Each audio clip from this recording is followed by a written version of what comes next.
Multo po O na multo. Minsan daw, sabi yung iba, inaarang daw ang sasakyan, kaya nagkaano ang mga sasakyan. marami pong namatay, tay. Ay marami.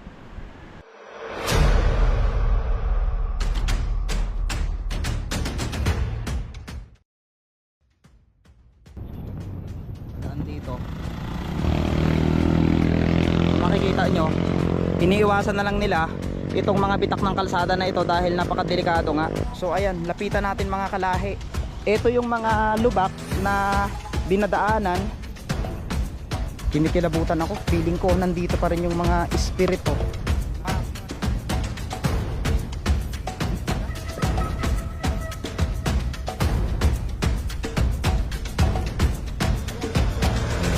Tignan nyo, kailangan natin magmadali. Halos palakasan na lang na ng loob kapag nandito ka. Kailangan mong iwasan yan para hindi ka madisgrasya.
Siyempre bago natin sisimulan ang ating vlog ngayong araw mga kalahi tungkol sa isang napakalaking paniki na pupuntahan natin ngayong araw, ay shoutout muna sa lahat ng mga solid subscribers natin na nanonood dyan sa iba't ibang bahagi ng mundo.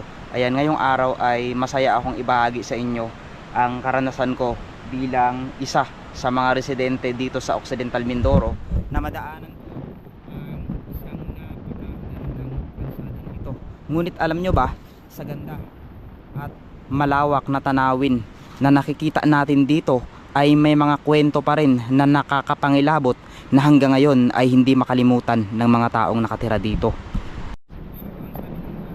Dito na mga residente ay palagi daw may naaksidente dito, lalo na tuwing hating gabi, at bilang nga daw parang may nagbabantay ditong mga espiritu na hindi nananahimik.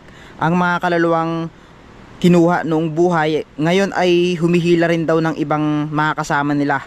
Ramdam mo ang lamig dito at hangin pag napadaan ka dito, at mag-iingat lang tayo dahil kung makikita nyo yung daan natin ngayon ay talagang tila lumalaki na halos yung bitak ng mga kalsada dito, no? So pero ano mga ba ang katotohanan tungkol sa lugar na ito? Atin ding na pagtanto na ang lugar pala na ito ay napakataas at bundok pala ito noong araw, at sa kagustuhan nga na mas mapadali ang transportasyon ng mga sasakyan patungo doon sa Abra de Ilog ay pinilit nilang butasin itong bundok na ito. Ngunit ito nga ba ang katotohanan kung bakit ito hanggang ngayon ay taon-taon pa ring nangunguha ng buhay? So ang tulay na ito na nakikita nyo ngayon ay tinatawag na Patrick Bridge dito sa Sablayan, Occidental Mindoro.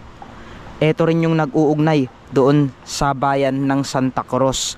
So mga kalahi, bago natin ipagpatuloy ang ating vlog na ito tungkol sa isang napakalaking paniki dito sa Occidental Mindoro, ay nais ko muna kayong imbitahan na i-like, i-subscribe ang aking YouTube channel para palagi kayong updated sa aking mga video. Maraming salamat po. Meron nga tayong mga residente dito na daanan.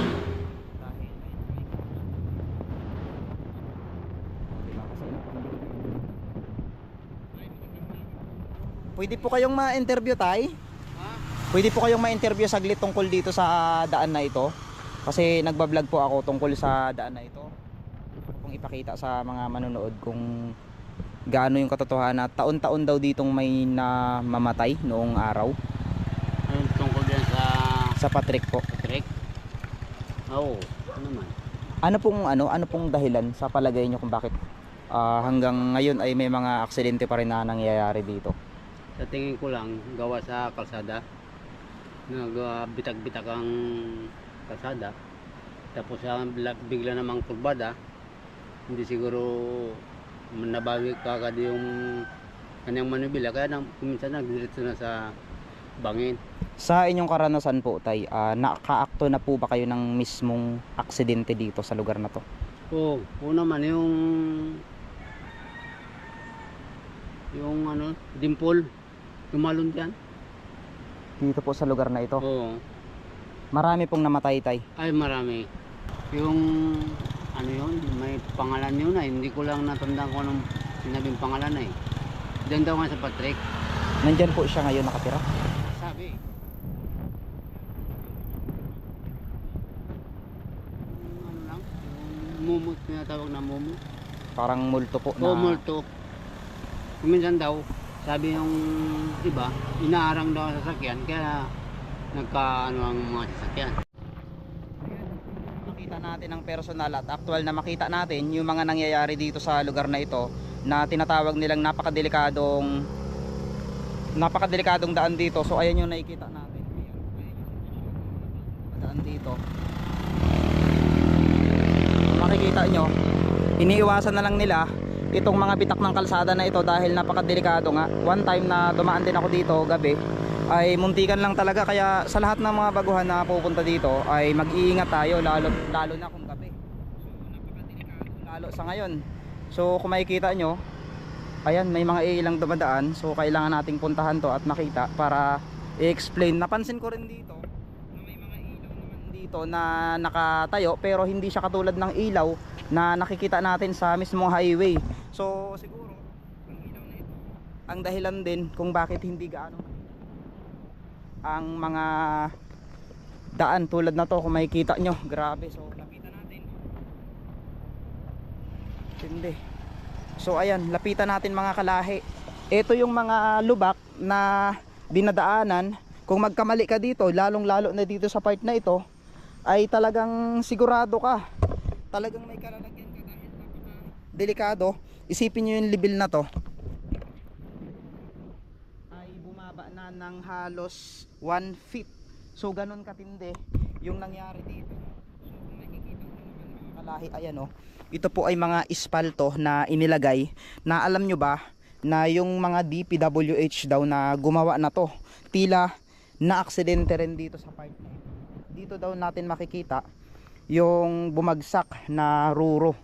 So dimple stop ba yun o ruro? So hindi ko masabi.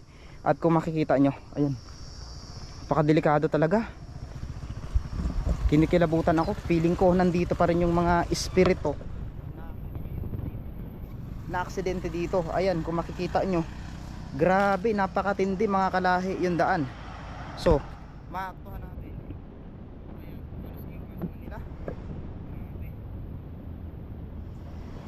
Ayan, so ito yung sitwasyon naman ng isang truck dito na pataas.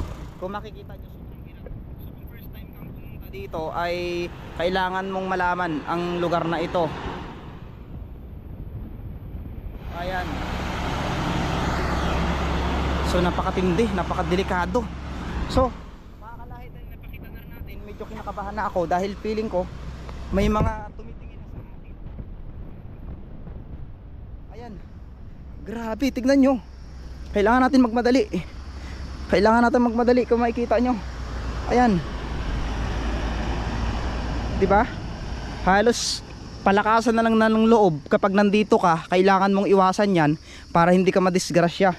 So itong sa part na ito, ayan, hindi naman siya gaanong bangin, pero kung makikita nyo yung ibang release dito, may mga lugar ito. Feeling ko may bumagsak dito. Tignan natin.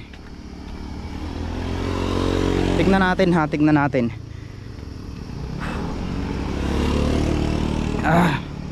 Kinakabahan ako. Ito oh, mayroon ditong isang area na wasak talaga. Ayan oh, parang dumiretso dito yung sasakyan. Ito.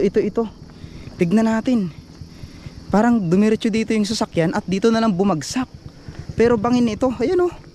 Kung makikita nyo, di ba?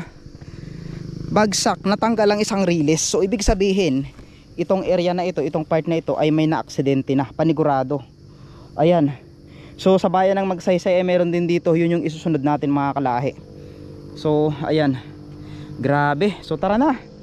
Dahil iba na yung panahon, medyo dumidilim na rin pagkat parang uulan pa.